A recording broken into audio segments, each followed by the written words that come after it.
Hi everyone, a warm welcome to Lakshya online training. मैं ज्ञानदीप और आज मैं आप लोगों को पाइथन प्रोग्रामिंग जो हमारा सीरीज चल रहा है इसमें मैं आपको एक या दो प्रोग्राम यहाँ पर आपको प्रैक्टिकल करके दिखाऊंगा और उन प्रोग्राम को अच्छे से एक्सप्लेन करूंगा। तो चलिए स्टार्ट करते हैं आज का क्लास। तो आज का पहला जो प्रोग्राम होगा वो हम पहले क्या करते हैं, मैं आपको थोड़ा सा इसके बारे में थोड़ा समझा देता हूँ। ये जो हमारा इंटरफेस है ये है विजुअल स्टूडियो कोड एडिटर। यहाँ पर हम अगर प्रोग्राम लिखते हैं और एग्जीक्यूट करते हैं, रन करते हैं तो इजीली रन हो जाता है। और कोई एरर वगैरह भी अगर हम जब लिखते हैं during the program we write, तो उसमें अगर कोई भी प्रोग्राम में कुछ एरर वगैरह आता है या इंडेंटेशन का प्रॉब्लम आता है तो यहाँ पर आपको शो कर देगा। ठीक है, अब यहाँ पर देखिए ये एक्सप्लोरर में पाइथन प्रोग्रामिंग ये जो फोल्डर है ये मैंने प्रीवियस क्लास में बताया था कैसे करके ये फोल्डर मैंने क्रिएट किया है। तो इसको मैं मिनिमाइज कर देता हूँ। मिनिमाइज करने के बाद यहाँ पर मैंने ये देखिए पाइथन प्रोग्रामिंग ये जो है मैंने क्रिएट किया था। सिंपली राइट क्लिक करके इस तरह से आप फोल्डर क्रिएट कर लेना, ठीक है, फिर नाम दे देना। और इसके अंदर एक फाइल भी है test1 करके, जो कि मैंने लास्ट क्लास में इस फाइल को क्रिएट किया था, फिर इसको रन भी किया था। ये भी पाइथन प्रोग्रामिंग फाइल है। ओके, तो चलिए अब मैं इसको बंद कर देता हूँ और यहाँ पर हमारा वही जो फोल्डर है वो ओपन है, पाइथन प्रोग्रामिंग। आप यहाँ फाइल में जाइए, ओपन फोल्डर कीजिए और आपका जो भी फोल्डर नाम है यहाँ पर शो करेगा डेस्कटॉप में, जो भी उसको आप सिलेक्ट कर लेना। ठीक है, जैसे यहाँ पर न्यू बैनर है, न्यू सिलेबस है, उसी तरह से पाइथन प्रोग्राम इसको मैंने सिलेक्ट करके इसको ओपन कर लिया। तो ये ओपन मेरा पहले से है और यहाँ पर एक फाइल भी ऑलरेडी हमने इस जो फोल्डर है इसके अंदर हमने सेव करके रखा है। अब हम फाइल में जाएंगे, न्यू टेक्स्ट करेंगे और यहाँ पर न्यू टेक्स्ट फाइल करने के साथ साथ एक नॉर्मल फाइल आ जाएगा जिसमें आप सिंपल कुछ भी लिख सकते हो, लेकिन हम यहाँ पर लिखेंगे पाइथन प्रोग्राम। ठीक है, तो यहाँ पर अब हम क्या करते हैं, एक प्रोग्राम जो है उसका नाम हम यहाँ पर लिख देते हैं। यहाँ पर आप देख सकते हो, यहाँ पर मैंने हैश यूज़ किया है। हैश का मतलब होता है कमेंट। तो जो हमारा पाइथन इंटरप्रेटर है वो इसको रीड नहीं करेगा, ये कंप्लीट लाइन को वो रीड नहीं करेगा। ठीक है, तो यहाँ पर मैंने लिखा hash write a program to add two number, दो नंबर को ऐड करना है और जो इनपुट है वो यूज़र से लिया जाएगा। तो चलिए अब हम यूज़र से लेंगे। पहले मैं एक चीज़ आपको बताना चाहता हूँ, मैं जैसे कोई भी वेरिएबल डिक्लेयर करता हूँ ए, या कोई भी नाम जॉय मान लीजिए, तो ये variable as a variable treat होता है। ठीक है, लेकिन आप इस वेरिएबल को अगर स्पेस डालकर मान लीजिए आपने यहाँ पर DAS दास लिख दिया तो ये वेरिएबल काम नहीं करेगा। ये एक अलग नाम है, ये एक अलग नाम है, इनको जोड़ लेना पड़ेगा। तो यहाँ पर मैंने ऐसे करके अंडरस्कोर दे दिया तो ये ऐसे वेरिएबल काम करेगा। तो मैं सिंपल एक वेरिएबल का नाम कुछ भी हो सकता है, इसीलिए मैं आपको इसको थोड़ा सा एक्सप्लेन कर दिया हूँ। अभी फिलहाल हम प्रोग्रामिंग करने जा रहे हैं तो हम सिंपल शॉर्ट नेम डालेंगे ए या बी इस तरीके का। और प्रोग्रामिंग में क्या होता है, शॉर्ट नेम ही ज़्यादातर यूज़ किया जाता है। ठीक है, क्योंकि हमारा कोडिंग बहुत लेंदी हो जाता है, इसीलिए हम शॉर्ट नेम्स यूज़ करते हैं। तो यहाँ पर मैंने ए वेरिएबल यूज़ किया है और इसके अंदर इसके आगे, ठीक है, इसके आगे ना इंटीजर ना फ्लोट कुछ लिखना नहीं होता है। पाइथन प्रोग्राम बहुत सिंपल होता है, इसीलिए इसको इतना पॉपुलर माना गया है। यहाँ पर जैसे ए लिख के आप अगर कुछ भी दे देते हो, कुछ भी नंबर या कोई भी अल्फ़ाबेट, ये ऑटोमेटिकली उसको एक्सेप्ट कर लेता है और वो उस डेटा टाइप को अपने आप डिक्लेयर कर लेता है। जैसे मैंने यहाँ पर 12 लिखा है, अब ये ए जो है इसको एज ए इंटीजर ट्रीट करेगा। ठीक है, अगर मैं पॉइंट डालकर कुछ भी 12.87, अब ये एज ए फ्लोट काम करने लगेगा। तो यहाँ पर आपको आगे फ्लोट या इंटीजर लिखना नहीं है, जो कि हम कहाँ पर लिखते थे, C++ जावा में लिखते थे। यहाँ पर ऐसा कुछ नहीं है। तो लास्ट क्लास का प्रोग्राम हमने, लास्ट क्लास में जो भी हमने प्रोग्राम दिखाया था वो एक बार देख लीजिएगा, वह वेरी सिंपल प्रोग्राम था। तो आज का भी सिंपल ही है। अब यहाँ पर हम इस तरह से अगर हम डिक्लेयर करते हैं कोई भी वैल्यू या वेरिएबल, वेरिएबल डिक्लेयर करके वैल्यू उसमें डाल देते हैं। ठीक है, तो यहाँ पर हमने वेरिएबल डिक्लेयर किया और इसमें हमने वैल्यू क्या किया, डाल दिया है। ठीक है, तो अब ये क्या हो रहा है कि ये वैल्यू जब जब हम इस प्रोग्राम को रन करेंगे ड्यूरिंग द एग्जीक्यूशन, हम इसमें कोई भी चेंजेस नहीं कर सकते। 12.87 जो रहेगा और 34.54 यही रहेगा। तो इसके लिए हम यूजर्स से वैल्यू लेना चाहते हैं ड्यूरिंग द एग्जीक्यूशन। तो इसके लिए हम क्या करेंगे, इनको हम डिलीट कर देते हैं। यहाँ पर a इक्वल इनपुट लिखना पड़ता है। जब यूजर से आप डेटा लिखो ले हुए तो आपको लिखना पड़ेगा इनपुट, और इसके अंदर डबल कोट्स के अंदर एंटर द फर्स्ट नंबर हमने लिख दिया। तो यहाँ पर क्या होगा, इनपुट जब लिख दिया मतलब यूजर कोई भी नंबर देगा तो ए के अंदर स्टोर हो जाएगा। इसी तरह से मैं बी इक्वल टू इनपुट लिखता हूं और यहां पर एंटर द सेकंड नंबर। ठीक है, तो अब क्या हो रहा है, ए के अंदर एक वैल्यू स्टोर हो जाएगा, बी के अंदर एक वैल्यू स्टोर हो जाएगा जो यूजर अपना मनपसंद वैल्यू डालना चाहता है। अब हम एक सी करके एक वेरिएबल यहाँ पर ले रहे हैं और इसमें, या फिर हम सिंपली सम करके एक वेरिएबल ले रहे हैं और इसके अंदर इक्वल देके ए प्लस बी हमने लिख दिया। मतलब यूजर जो भी वैल्यू देगा ए और बी में, वो इसमें ए और बी में स्टोर हो जाएंगे। ए एक वेरिएबल है, वेरिएबल मतलब आप सोच लीजिए एक टेम्पोररी मेमोरी है या हीप मेमोरी में ये स्टोर होता है आपका डेटा। तो ए में एक वैल्यू स्टोर होगा, बी में एक वैल्यू स्टोर होगा। ठीक है, यूजर जो भी वैल्यू देगा और ये दोनों कैलकुलेट होंगे, मतलब प्लस होगा, और सम करके एक वेरिएबल है जिसमें जाके ये स्टोर हो जाएगा। फिर हम इसको प्रिंट कराएंगे, print the addition of two number. बस इसके बाद हम एक कॉमा डालेंगे और यहां पर हम सम लिख देंगे। ठीक है, तो ये हमारा क्या हुआ, और यहां पर हमने डबल कोट्स नहीं दिया है, यहां पर डबल कोट्स देना होगा। ये सब सिंटैक्स आपको याद रखना होगा। ठीक है, तो यहां पर जो भी मैंने लिखा है, यहाँ पर जो ये प्रिंट फंक्शन लिखा है, इनपुट फंक्शन लिखा है, ये सब केस सेंसिटिव है, ये आप कैपिटल में नहीं लिख सकते हो। और ये जो सिंटैक्स वगैरह है ये भी आपको सही तरीके से लिखना होगा, नहीं तो आपका आंसर, आपका जो भी रिजल्ट वो नहीं आएगा। यहाँ पर जैसे ही मैंने, आप देख सकते हो यहाँ पर अगर मैंने डबल कोट्स नहीं दिया तो यहाँ पर आपको एरर डिफाइन करना स्टार्ट कर दिया, एरर दिखाना स्टार्ट कर दिया। और यहाँ पर आपको अच्छे से बता रहा भी है,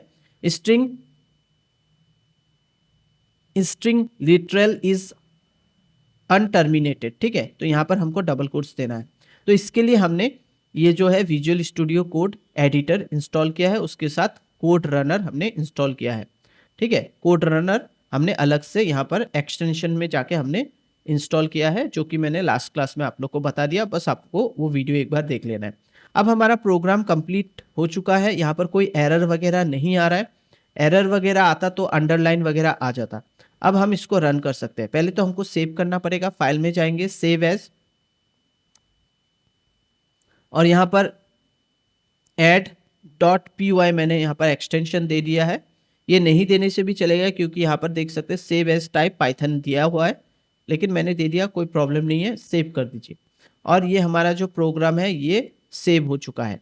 और ऊपर का जो है ये देखिए ग्रीन कलर का ऑप्शन में आ रहा है, मतलब ये रीड नहीं होगा। ग्रीन कलर में ये शो हो रहा है, मतलब ये आपका रीड नहीं करेगा, डायरेक्टली यहाँ से स्टार्ट होगा और हमारा प्रोग्राम रन हो जाएगा। तो चलिए एकदम यहाँ से स्टार्ट होगा, ए इक्वल इनपुट यहाँ से। ठीक है, तो अब हम रन करते हैं, राइट क्लिक करेंगे, राइट क्लिक करके रन कोड करेंगे। रन कोड करने के साथ साथ आप देख सकते हैं आपका प्रोग्राम रन हो चुका है सही तरीके से। नीचे दिखा रहा है, एकदम बॉटम में आपको दिखा रहा है एंटर द फर्स्ट नंबर। तो इसको मैं क्या करूंगा, ये 3 डॉट में क्लिक करके क्लियर टर्मिनल करूंगा, तो यहाँ पर आपको शो करने लगेगा।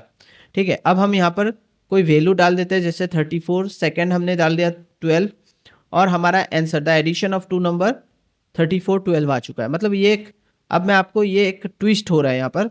बात ये है कि यहाँ पर आप अगर कोई भी वैल्यू डालते हैं वो एज ए स्ट्रिंग वो ट्रीट करेगा, मतलब अल्फ़ाबेट वैल्यू जैसा वो उसे ट्रीट करेगा, या कोई सिंबल जैसा वो ट्रीट करेगा।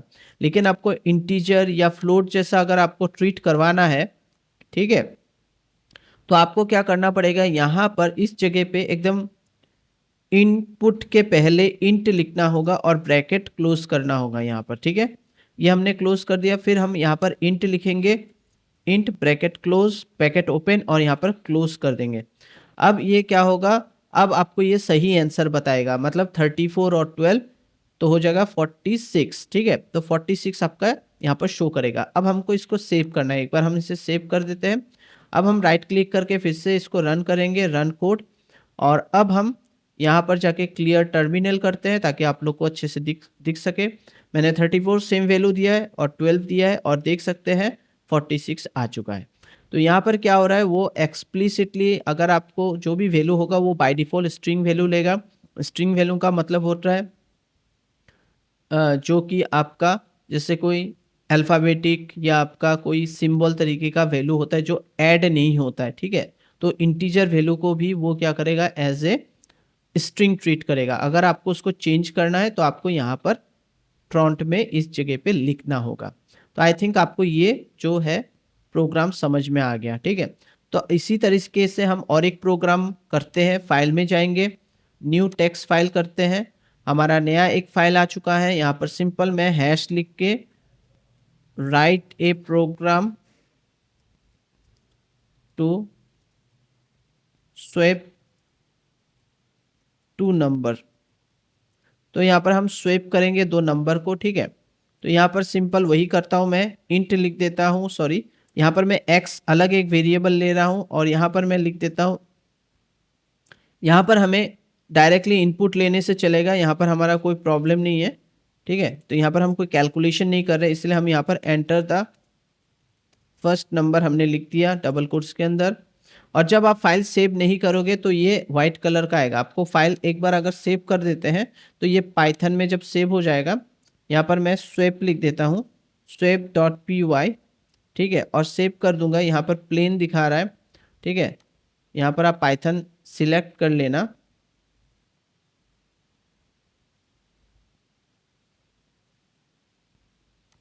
और सेव कर दीजिए, ठीक है?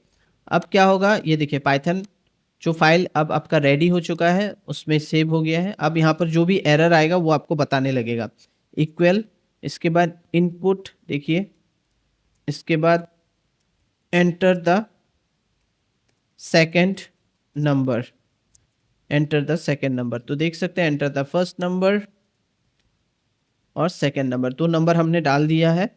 अब हमको क्या करना है, स्वैप करना है। स्वैप हम कैसे करेंगे, पहले हमको एक टेम्प करके एक वेरिएबल हमने यहाँ पर ले लिया, नाम कुछ भी ले सकते हैं आप।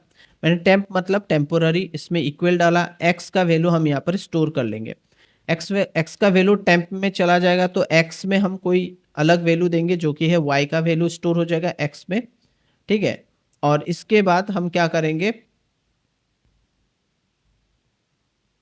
इसके बाद हम क्या करेंगे, जो y है y इक्वल टेम्प लिख देंगे। तो x यहाँ पर जो टेम्प में जो x का वैल्यू था वो y में आ जाएगा, ठीक है? तो आई थिंक आप लोग को समझ में आ गया ये पूरा कॉन्सेप्ट। तो एक बार फिर से मैं इससे एक्सप्लेन कर देता हूँ। टेम्प जो है ये एक वेरिएबल है, ये एम्प्टी है, इसके अंदर हम x का वैल्यू स्टोर करेंगे। यहाँ पर जब यूज़र से जो भी वैल्यू लिया जाएगा वो इसके अंदर स्टोर हो जाएगा। उसके बाद एक्स में तो वैल्यू है, इस जो भी वैल्यू रहेगा उस वैल्यू को ओवरराइट करेगा वाई का वैल्यू, वाई में जो भी वैल्यू रहेगा वो एक्स में आ जाएगा। और वाई अब क्या है, वाई को ओवरराइट करेंगे हम टेम्प के साथ, टेम्प में हमारा एक्स का वैल्यू था वो इसमें स्टोर हो जाएगा।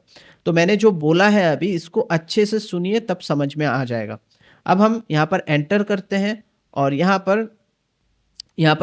मैं यहाँ पर देखिए, मैं थोड़ा सा यहाँ पर आपको और अच्छे से यहाँ पर एक्सप्लेन भी कर देता हूँ। Enter the first number for x, ठीक है? एक्स में स्टोर हो जाएगा और यहाँ पर हम दे देते हैं फॉर वाई, तो वाई में स्टोर हो जाएगा। अब हम जो प्रिंट कराएंगे, print the value of x, ये अलग वैल्यू आपको शो करेगा। यहाँ पर हम एक्स दिखा रहे हैं, यहाँ देखिए एरर आ गया, डबल कोट्स देंगे तब जाके ये एरर चला जाएगा। इसी तरह से हम एंटर करते हैं, यहाँ पर ये जो डबल कोट्स मैंने दिया इसको मैं हटा देता हूँ, एंटर करता हूँ, प्रिंट लिखता हूँ bracket the value of Y colon, यहाँ पर हमें कॉमा दे के वाई दे देना है, ठीक है? तो यहाँ हमारा हो चुका परफेक्टली, ये सही तरीके से प्रोग्राम हमारा हो चुका है। अब एक बार सेव कर लेना है, अब हम सेव कर ले रहे हैं। यहाँ पर हमें इंटीजर, इंट या फ्लोट कुछ नहीं लिख रहे हैं क्योंकि हमको यहाँ पर ज़रूरत नहीं है, क्योंकि हम जस्ट स्वेप कर रहे हैं वैल्यू को, ठीक है? तो यहाँ पर ज़रूरत नहीं है। तो अब हम क्या करेंगे, इसको रन करेंगे और सारा चीज़ हमारा सही है। अब हम रन करते हैं, स्वेपिंग कर रहे हैं। तो जैसे हम रन करेंगे, रन यहाँ नीचे शो करेगा, तो इसको हम क्लियर टर्मिनल करेंगे तो यहाँ आ चुका है। तो enter the first number for x तो हमने दे दिया, एक्स में मान लीजिए 46, एक्स में हमारा कितना स्टोर हो गया 46 और वाई में हमने स्टोर कर लिया 36, ठीक है। अब हम जैसे ही एंटर करते हैं तो देख सकते हैं the value of Y 36, sorry the value of X 36, the value of Y 46, ये हमारा इंटरचेंज हो चुका है, जिसे हम बोलते हैं स्वीपिंग। तो आई थिंक आप लोग को समझ में आया होगा आज का क्लास, आज का जो प्रोग्राम मैंने दो दिखाया है, इनको आपको बस प्रैक्टिस करना है तो आपका जो है पाइथन धीरे धीरे क्लियर होने लगेगा। और मैंने जिस तरह से एक्सप्लेन किया है ये बहुत ही ईजी तरीके से मैंने आपको एक्सप्लेन किया है ताकि आपको अच्छे से समझ में आए, ठीक है। तो आशा करता हूँ अगर आप लोग को हमारा एजुकेशनल वीडियो समझ में आ रहा है, प्लीज़ लाइक कीजिएगा, शेयर कीजिएगा और सब्सक्राइब कीजिए हमारे चैनल को। Thank you, bye bye, take care.